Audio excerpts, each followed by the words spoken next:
welcome to the Worn and Wound podcast. My name is Zach Kazan. I'm the managing editor at Worn and Wound. We have a really fun show today. Really happy to be joined by my pal Tony Traina, formerly of Hodinkee, currently the writer of, what's your newsletter called now? Tony, you changed the name recently. I was never a master of branding, so thanks for that, Zach. First of all, thanks for having me on. Yeah, I started a newsletter called Rescapement before I joined Hodinkee. Spent the last couple of years working there as a full-time editor and working on sort of relaunching my own newsletter publication. And it's going to be called Unpolished Watches. And I haven't been super intentional about the rebrand. It's going to relaunch sort of more completely over the next month or so towards the end of 2024 here and going into 25. But yes, Unpolished will be the name. I think Unpolished is a fantastic name for the newsletter. I think it implies a certain it implies something about your takes on the watch industry and watches that I think I'm sure you'll make good on as you get going on that. Yeah, thanks. I like the double entendre of it all. It's, a common word that we see used and misused in vintage watches as well. And then just sort of the nature, the tone in which I sort of hope to write is also, obviously what I'm trying to get at there. But yeah. Thank you. Thank you very much. Yeah, real pleasure to have you on the podcast. It's been a long time coming, so I'm glad we're able to find the time. Before we get started, to kind of like get a sense of what you're up to and what you're what you've got planned these days, we always do a wrist check at the start of these podcasts. I know from your Hodinkee podcast hosting days, you're not the biggest fan of the wrist check, right? But it's like it's something that's like integral to our show. So if you're wearing a watch, why don't you tell us what you're wearing, and feel free to like show us something from your desk, because I know that was your thing on Hodinkee too. It's an interesting desk.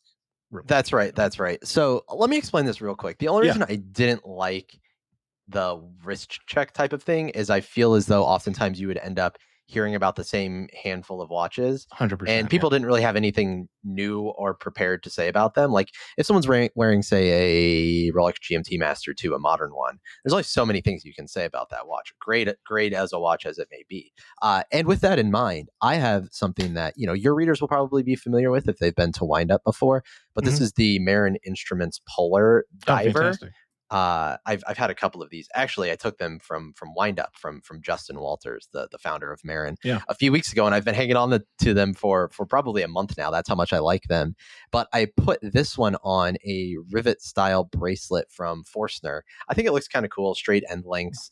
One of the things missing from Marin is he doesn't have bracelets on a totally commercial level yet. So I threw it on a bracelet, and I like the skin diver vibe of the watch, and it's kind of a fun take on the polar watch or the polar sports watch that so many people obviously love, the Rolex Polar 2 being chief among them. What about you?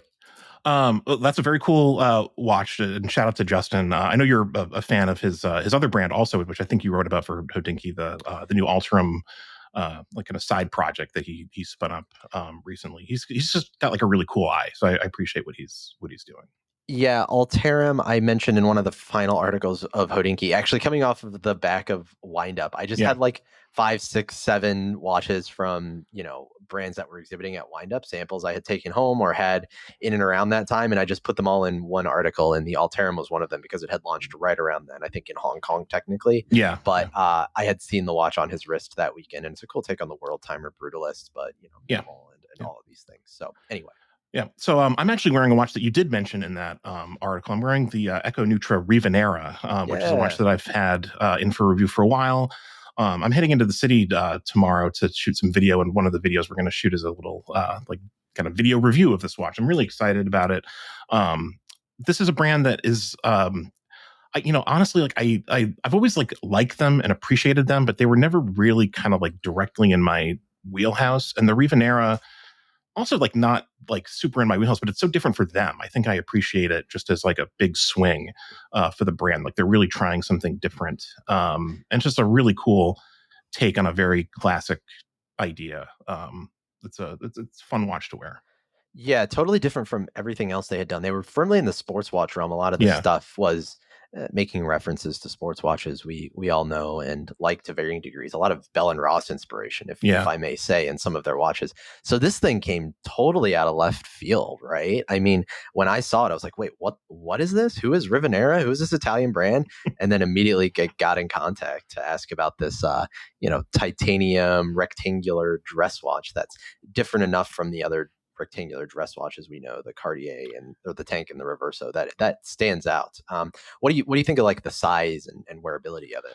So the size works well for me. I have a larger wrist. I find that a lot of times with these rectangular watches, like they feel small on my wrist for whatever reason. But um, something about the shape and the proportions of this one just work really well for me. I love how thin it is. It's just Yeah. incredibly comfortable to wear. Obviously, titanium, super lightweight, and there's just like so many like cool little details. Like the crystal has this like cool kind of like Hmm. facet to Hmm. it. It's really fun to photograph. Yep.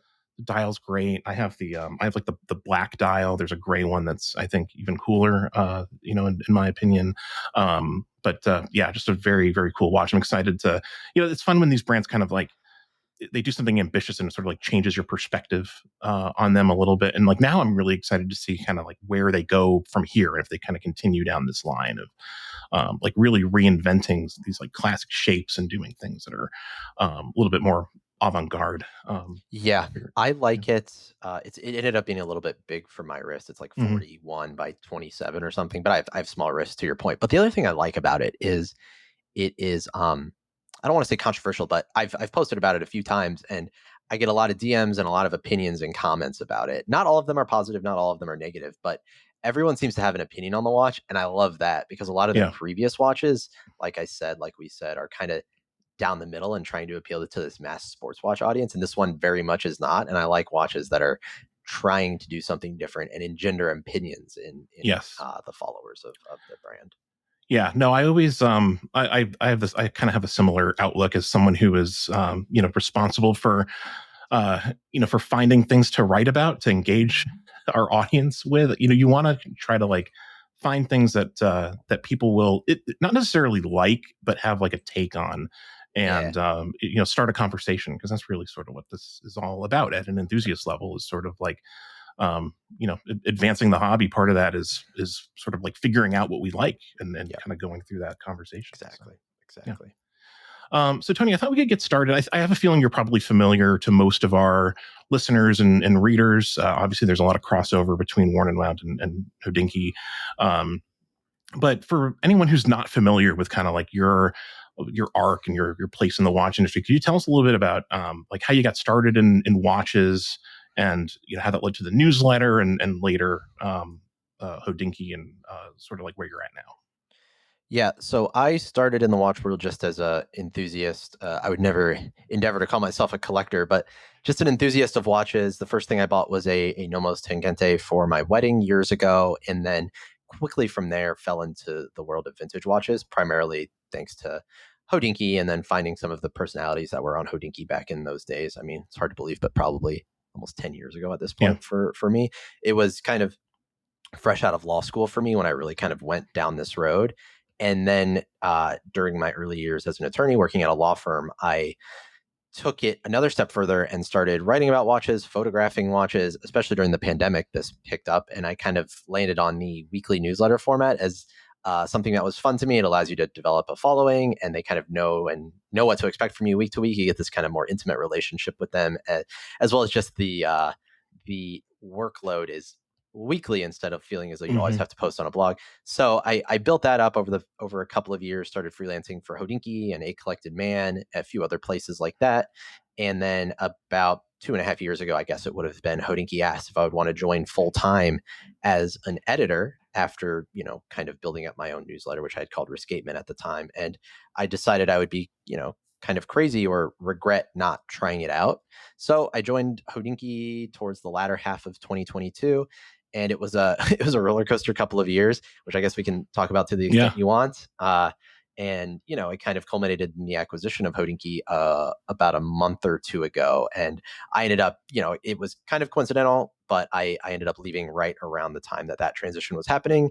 And I am kind of doing my own thing in the watch world now, as you mentioned, rebranding the newsletter and gearing up for a more holistic relaunch and rebrand of that over the next month or so, going into 2025, and hopefully building that up based on the foundation I laid a couple of years ago, and then whatever additional following I've developed at Hodinkee as a writer and doing the podcast this year. So that's the overview of what I've done over the past 5 years in watches as a professional, and then before that as a collector and an enthusiast. Yeah. I'm curious what led you to like initially decide to start the newsletter. Was there like a particular was there something in particular you wanted to write about? Was it just kind of like pandemic boredom? I'm always curious kind of like what what leads someone in our world to decide everyone else needs to have my thoughts on a watch or Yeah, TV. yeah. Well, when you put it that way, it does sound like such a selfish endeavor, huh? Yeah. But it had started quite organically for me in the sense that I, as I mentioned, was getting really into vintage watches. Sometimes these, I was fresh out of law school and didn't necessarily have the money to buy like more well-known watches and would get into some of these obscure watches, vintage Mito, vintage Movado, even Hmm. vintage Tudor stuff. And I found myself putting together these Apple Notes or Google Docs of just things I would find about these watches or watch models. And I was like, you know what? This is almost a fully fledged article if I just like flesh out the text and pull some images from dealers and good examples and all of these things. One of the first watches I really wrote about in depth was the vintage Tudor Ranger. It Hmm. had always fascinated me. It's such an enigmatic watch. People, you hear often about how faked they are. You see these vintage Tudor Rangers with these poorly faked dials that have Red Ranger text at 6 o'clock below the dial.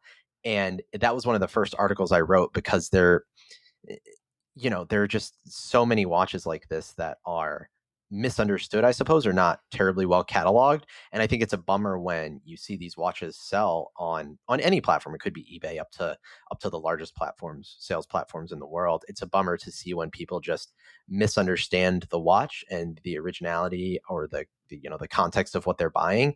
And it went from there and became sort of the weekly newsletter that we've talked about, and built on this little life of its own that ended up being an on ramp into the entire world of watches, which I never would have expected. I was, as I'm relaunching the newsletter, I've been looking at the growth of it over the years, and the Hmm. first newsletter I sent out was to like 53 people.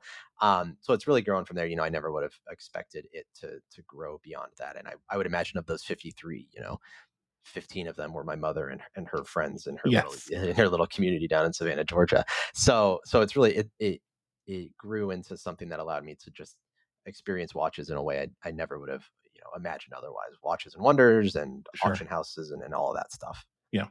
And you continued to write the newsletter while you were at Hodinkee, like roughly monthly or so. You would put out new newsletters, even while you were, working full time as an editor for Hodinkee. What was that like, balancing those two, um, kind of like writing platforms? I imagine you kind of have to like put on a different hat when you're writing the newsletter versus when you're writing for Hodinkee, or maybe not. Yeah, I think you do. Um, Hodinkee is such an animal in and of itself. It's the name in watch media still today, I would say. And Hmm. people look to it when a Patek Cubidus is launched or whatever. They look to what Hodinkee or what we're going to say about it, and that becomes like it's the paper of record in many ways for the watch industry, and that with that comes a lot of responsibility. Versus if I'm sending a newsletter to say 10,000 people that a lot of whom have been following me for 4 or 5 years before I was even at Hodinkee, they know me a little bit more. They understand the tone I'm having, and whether I'm trying to be a little bit funny, sarcastic, whatever it is. And sometimes that can be lost if you're blasting something out onto a website with a large reach. So it's a little bit different. You can be a little bit more intimate and inject your personality a little bit more when you are writing something when your name is not only on the article but like on the masthead itself. Hmm. And I had a lot of fun with that kind of, especially over the past year doing it. You're right. I kind of picked up doing it again after really dropping off for the first year and a half or so of Hodinkee, just trying to make sure I stayed connected with people on a monthly basis. I just think it's so important for media personalities, industry personalities to maintain their own voice and maintain like a direct connection with readers or followers. And it was one way for me to do that because I would talk to people and realize that they hadn't listened to the latest Hodinkee radio episode or read this long form article I'd written about the Rolex bubbleback or whatever it is. So Hmm. it's also just a way to try to get that stuff out there in the world because just media and content is so dispersed nowadays. Yeah. So let's talk about that a little bit. Do you think that's just because there's like there's it seems to me there's so much media like out there. There's so many podcasts, there's so many websites, there's newsletters. I can remember when I first sort of got interested in watches, I didn't even like discover the media around it for like a couple of years. And even like like Instagram even came after that. And now it seems like it's just everywhere and we're inundated with it. So how do you like see the media landscape? Like how's it changed? Just in your view, over the last few years. Yeah, you've been doing it a lot longer than me, so you've seen it evolve even more than I have. So maybe you can give your thoughts as well. But Sure. even if I had fully understood the media landscape, even when I started doing the newsletter in 2019, 2020, if I fully understood everything that was out there, I probably wouldn't have done it. I would have realized how much of a fool's errand it was to like put my voice out into the world. But if you have something to say and a real point of view, there's always space for you, no matter the platform. I think the reality of how things have developed is social media is such a beast, and it's the only real platform where you can reach people at scale. YouTube, Instagram, TikTok, even.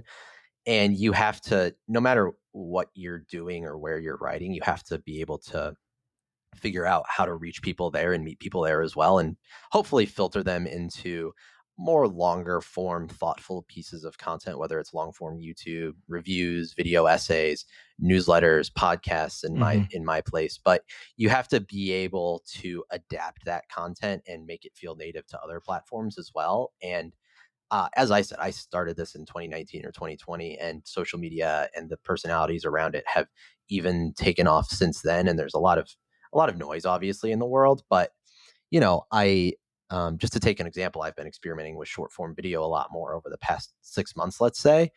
And I looked around because I saw people being quite successful with short form video in getting engagement and reach.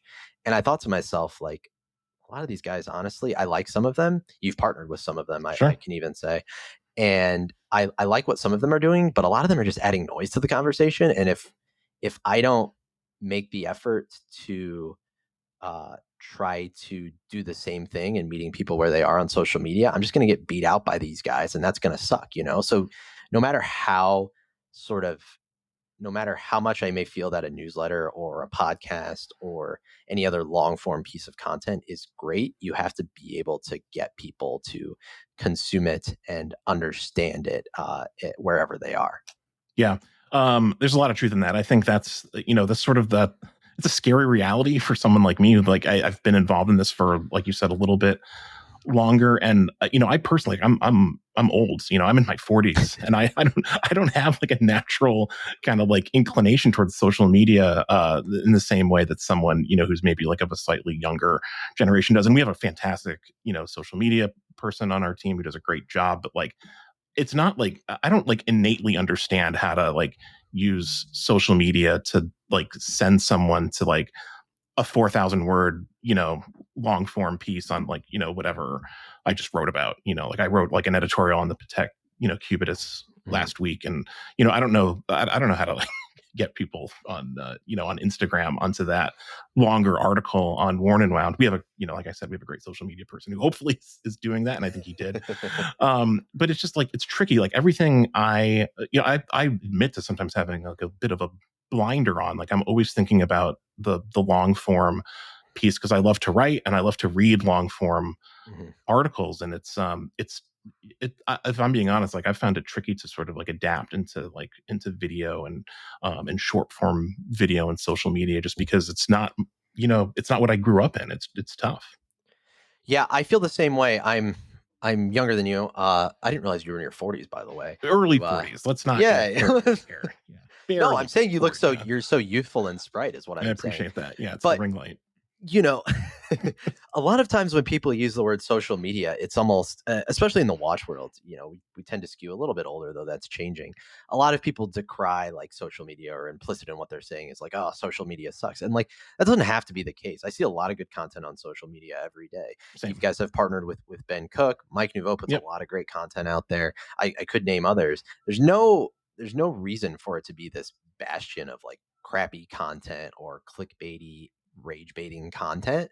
It's up to people that know and understand watches and appreciate them and want them to thrive to figure out how to um, make the things that they're doing consumable in little bite-sized versions as well, that might get people to want to discover more and click through to this or that, or stay tuned for the next thing, right? Like whenever I'm writing an article, I think about what the sound, if I'm going to turn it into a reel or a photo or whatever, you kind of have to think about what the hook is that's going to get people to want to hear more. And the reality is, if you don't have a good headline or a good 15-20 second clip, people aren't going to click through to it. But I do think, like, we often decry the world of social media and what's become of it, but I feel as though consumers have wised up to it over the past few years. And look, it's in our human nature to click on things that give us a dopamine rush and all of that. For But sure. I do think people are getting tired of the whole like take culture around it, where people yell into a camera about how much this sucks or how much you blow sucks and whatever Yeah. else it might be. And they're looking for just thoughtful content about watches. So I'm hopeful that's the case, but it's up to us as media personalities or media um, figures to figure out how to do that. Yeah. No, I think you're right. I think that there's like a generation of watch collectors and enthusiasts who sort of, like came of age and developed their taste during a very kind of tumultuous period in media and social media. And I sense that you're right, that they're not as interested in that sort of like hot take style of social media anymore, because they're more knowledgeable consumers, and they want deeper, more nuanced content. The tricky thing is always just like being able to like link that nuanced content to the right viewer. My sense is that so much is dependent on like these algorithms, and it's challenging because it's constantly changing and evolving. Yeah, it is. And that's, another reason I arrived on the newsletter concept. And going forward, the foundation of what I'm doing is going to be a subscription based Hmm. model. I'll build other revenue streams on top of that. But to me, the newsletter allows you to find people and then, hopefully keep those people week to week so that you're not blasting it out into the internet, hoping people read it, or hoping people find it on Google or ChatGPT or Instagram or whatever, because, I've been struggling as much as anyone, I'm sure, to figure out how to best utilize those algorithms to my benefit. And sometimes I do it better than others. You do have to try to figure it out a little bit, but to build a business model off of that is kind of a losing man's effort because, Yeah. as you mentioned, they're constantly changing and there's always going to be someone better than you at it. And the reality is, when you put your content on Instagram or YouTube or wherever else, like, watches are only so interesting and you're competing with the entire rest of the universe of content. And like, honestly, I don't know if how often you open Instagram reels or whatever, but there's a lot of cute dogs and cats out there too that you're just going to lose out to on a day-to-day basis. Yeah, no, for sure. There's I mean the watches represent such a infinitesimal sliver of everything that's out there on social media. Yeah, no, there's all sorts of pet content and travel content, and I have other hobbies. Like my Yeah, my exactly. explore page is full of like movie memes and things, because I'm a big like Yeah. movie buff. And Oh so yeah, like sure. Yep. so like, yeah, I'm always reminded that we're just a very very small percentage of what's out there, for sure. Yep.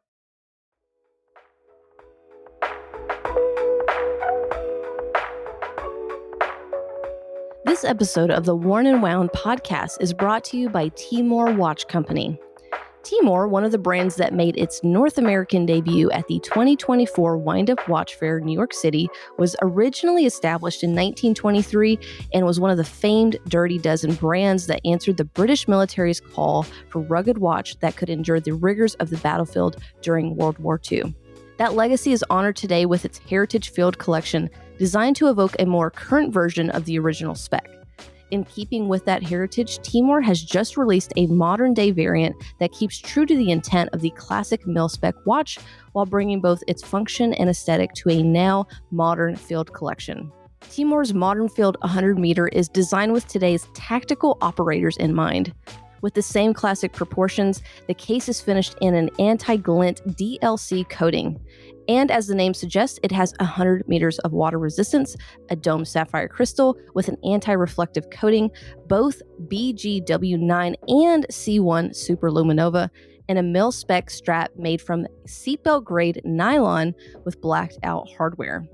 And if you're looking for even more protection for your investment, Timor has innovated a completely unique accessory called the Expedition Case. The Expedition Case isn't a box for your watch, it's a tool that encases your watch while it's on your wrist. Made from 316L stainless steel, this fitted accessory screws tightly around your watch, giving this very traditional field watch an extra layer of durability and ruggedness. Check out Timor's modern field 100 meter and their proprietary Expedition case at timorwatch.com and use the code WARN5 for an extra 5% discount on your purchase. That's WORN and the number 5. So what's exciting to you like right now in the watch world? Like you kind of like working with Hodinkee and just being a engaged collector and enthusiast. You have access to a lot of things. You see a lot of things. Lots of watches coming across your desk, and we know a lot of the same people, and so we're experiencing all this stuff. This seems to me to be like a really interesting time in watches, kind of like at every price level. So I'm curious, like what is what's really catching your eye right now, and what do you think is like particularly exciting? I'll give a general answer, but then maybe a couple of specific examples of what I'm going to say. But I think the brands that are succeeding in actually getting the hardcore enthusiasts or collectors interested, I think, are first of all independent. I mean this Mm-hmm. at the capital I independence, the hot horology level stuff, Max Booster and MB&F and Rexhepi, all the way down to a lot of brands that you see at Windup. I just mentioned Marin Instruments, Alterum. There are many brands like that I think are really exciting. But the ones that I think are really interesting to me are the ones that are being really transparent about what they're doing. They're being transparent about the suppliers they're working with. It's built into their marketing sometimes. Mm-hmm. What they're doing, what they're outsourcing, who they're outsourcing it to. They're building up their suppliers. Simone Brett is a good example of every part of his Chronomet Artisan's watch. He's really building up the artisan behind the dial work and all of that type of stuff. And we mentioned Alterum and Marin Instruments at the top. He just built that world timer. He was quite transparent about the supplier that he was using in Switzerland to help make those watches. Christopher Ward, one of the things that they say they're quite transparent about is the markup on their watches. Mm-hmm. And I was just reading an article in the FT the other day about they were saying that they had bought a CNC supplier, a CNC company, to help with all of the stuff that they're doing. I mean, they just released that CNC guilloche style dial. Yep. And I think a lot of the brands that are succeeding are quite transparent with their consumers nowadays about what they're doing, how they're doing it. There's some exceptions, obviously, where I think we can get better. But I think the overarching reason as to why is because information is just so accessible. I mean, we were talking about social media and all that type of stuff for the past 20 or 30 minutes, but information is so accessible and you can find the guy or the gal pretty quickly. If a new watch is released or a new whatever it is just released, there's usually someone that's commenting on it in a good way or a bad way, calling it out if it's not what it says it is, or building it up if it really is. Sylvain Berneron is another one I've championed a lot on Hodinkee. I've had him on our podcast and written up his Mirage, but he's really, really quite transparent about the supplier he uses for the movement and even the stone dials now. And I think the ones that are succeeding are doing that. And when brands aren't, often we see it from the big brands, the heritage brands, honestly, it's a little bit obscure what they're doing, how they're doing it. And you throw on top of that the price increases we've seen sometimes. Mm-hmm. I think consumers have really wised up to the fact that things aren't always as they seem. So I think the general trend is towards this transparency, and just the increased access of information has made that possible. But what do you think? Am I being too optimistic? No, I think I've also noticed kind of this like this bending towards transparency, which I really appreciate, because that wasn't the norm.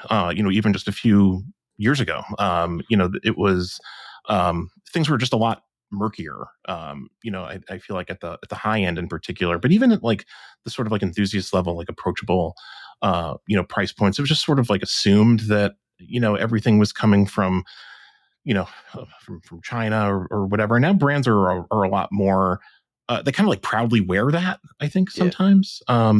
Because again, it goes back to this idea that I return to a lot. We have it's a more knowledgeable base of enthusiasts and collectors, that we're dealing with now. Like it's really a mature kind of like class of collectors that's kind of come up in the watch industry over the last like 10 years. And they kind of demand and expect that level of transparency. So, Yeah, no, I agree with that. I think that there's definitely been a movement towards that after a period of like I said, just like real kind of like murkiness and sort of like a winking sort of like, you understand where this comes from or where it doesn't come from, and you just sort of like expect consumers to just kind of like go with that flow. People want that information now. I think it's pretty critical to certainly a large purchasing decision. If you're buying like a burner on or something, like you want to have all the information at your fingertips of like where everything is coming from.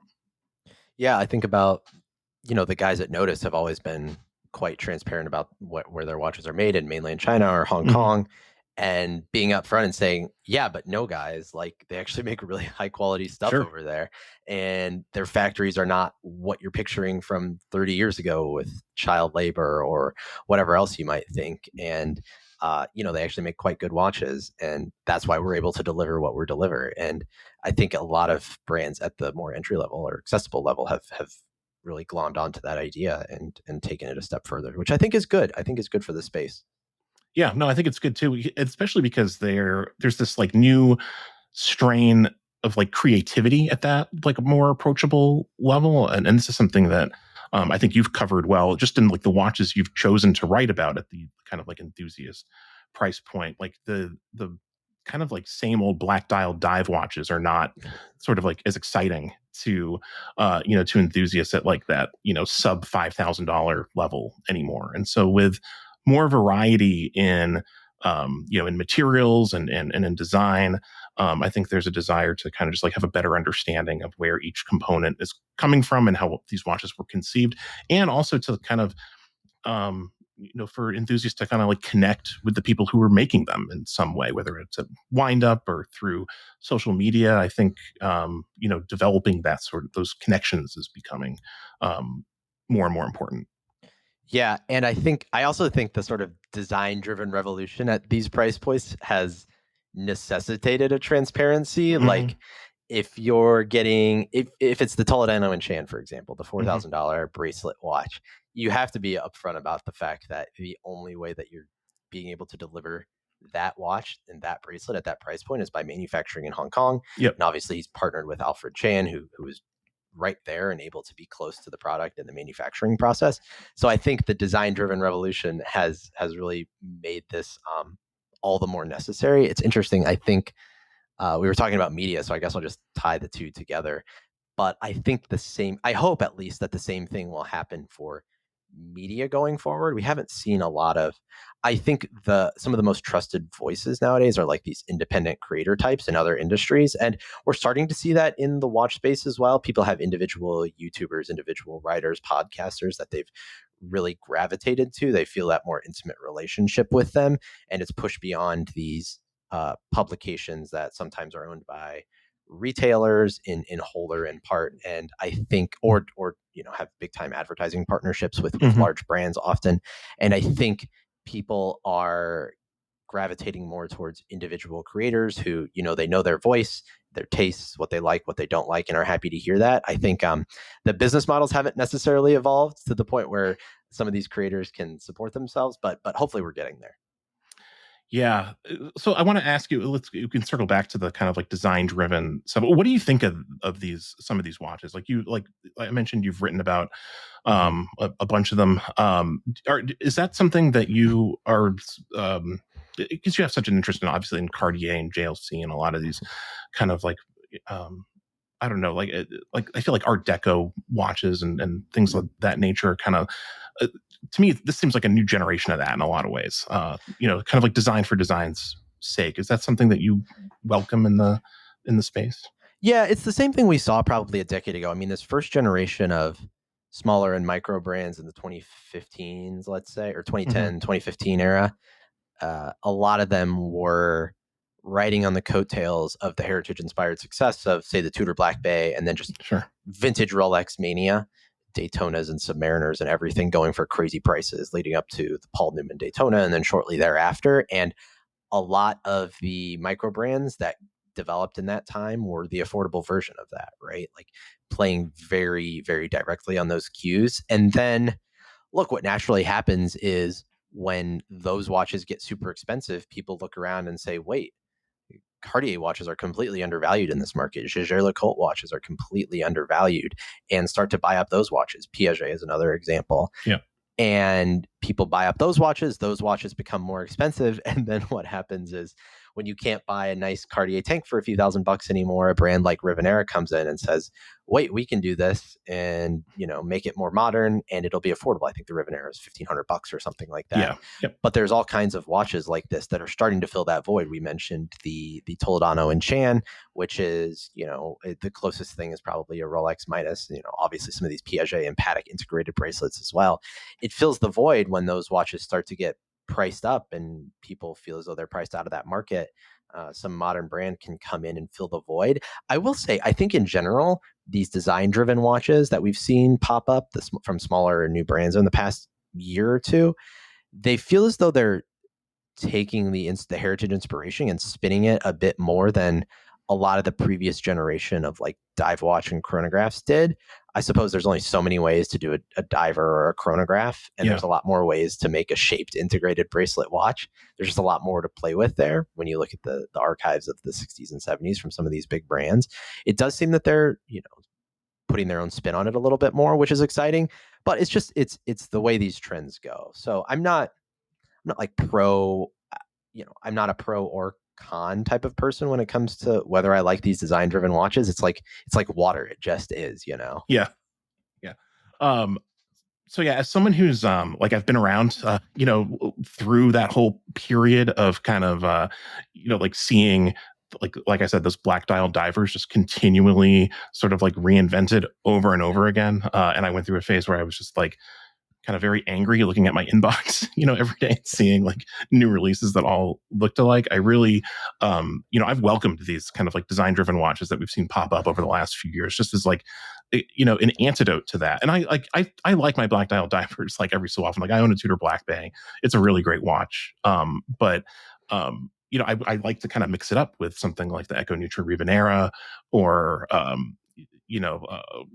like a Pollen. I own a Pollen with like this really cool limited edition dial. There's just like all kinds of like interesting ways that some of these design driven brands kind of like materialize. It lets you, if you're like an experienced collector, you can kind of like you find ways to sort of like express your personality and taste in different ways, and that's exciting to me as an old person who's been around for maybe too long in this hobby. Yeah, I was about to say, like, when do you think the point will come when you get tired or roll your eyes at the latest shaped watch or design driven watch? But yeah, it could happen. I mean, that will at some point definitely happen. Like if we continue down this path and like the trend kind of like, like trends can outlast their welcome. Obviously, we know that.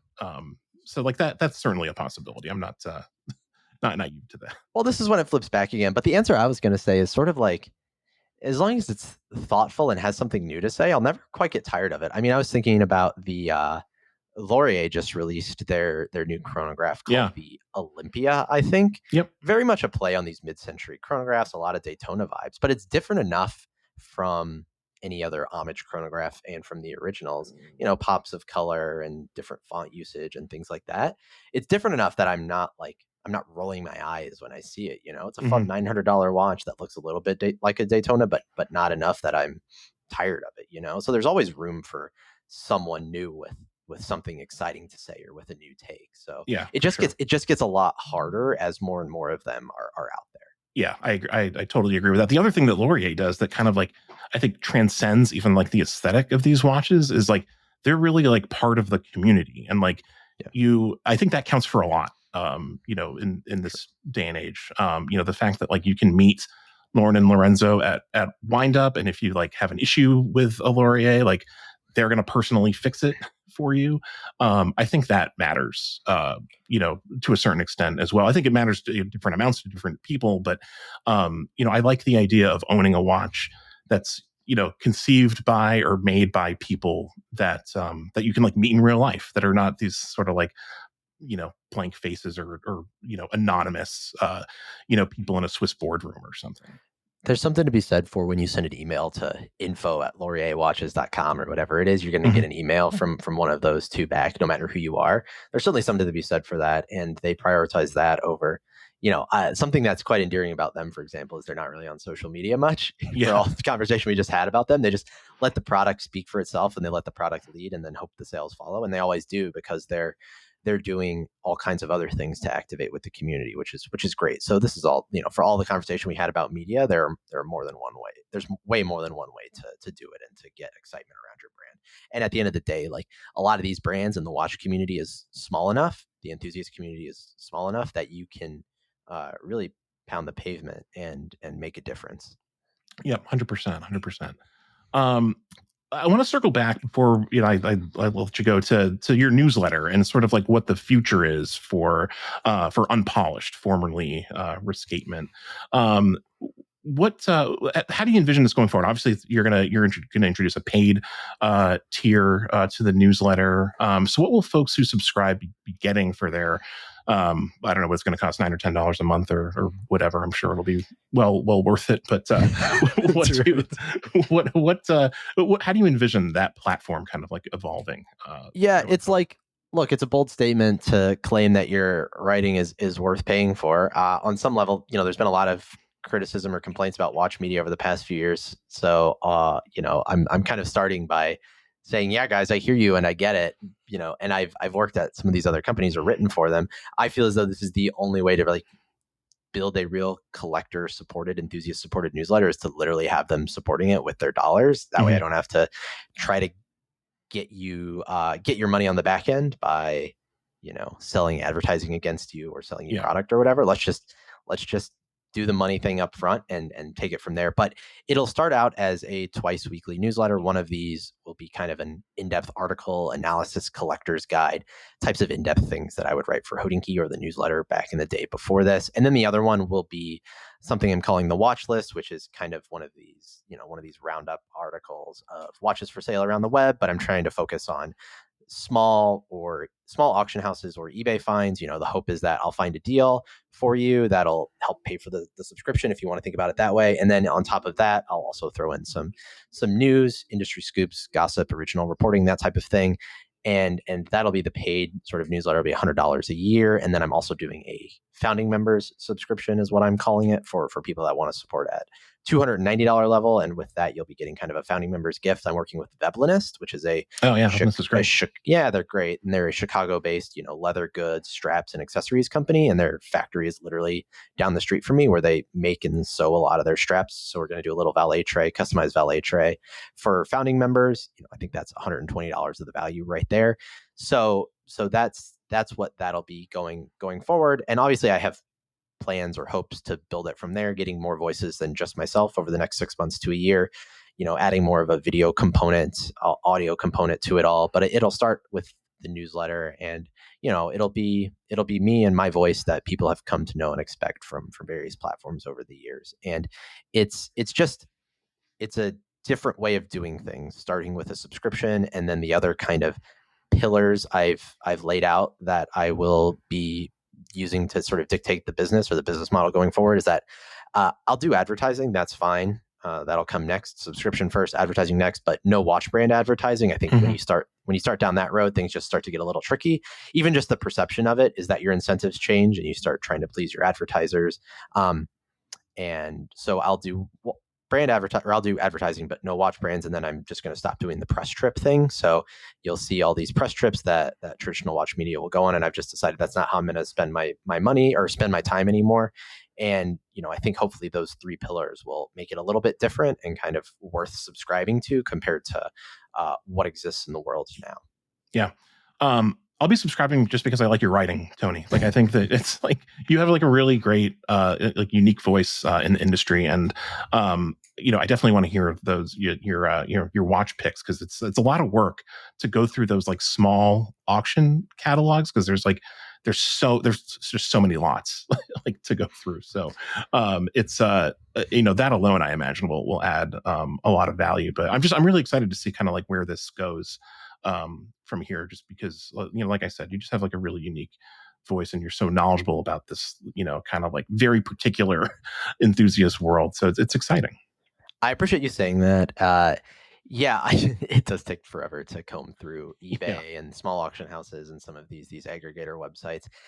Luckily, in Chicago, there are at least a handful of these small places a year or two that I'm able to see things in person, and that's helpful. In addition to traveling to New York and Miami for some of the larger sales, obviously, will be a part of it or a component of it. But I find it a lot of fun, and this is how you can learn. I mean, just last night I was texting a friend who's way too deep into vintage Zenith. Shout out Tortoise Watches, and I was like, "Hey, I might include this Zenith chronograph in the write up for next week."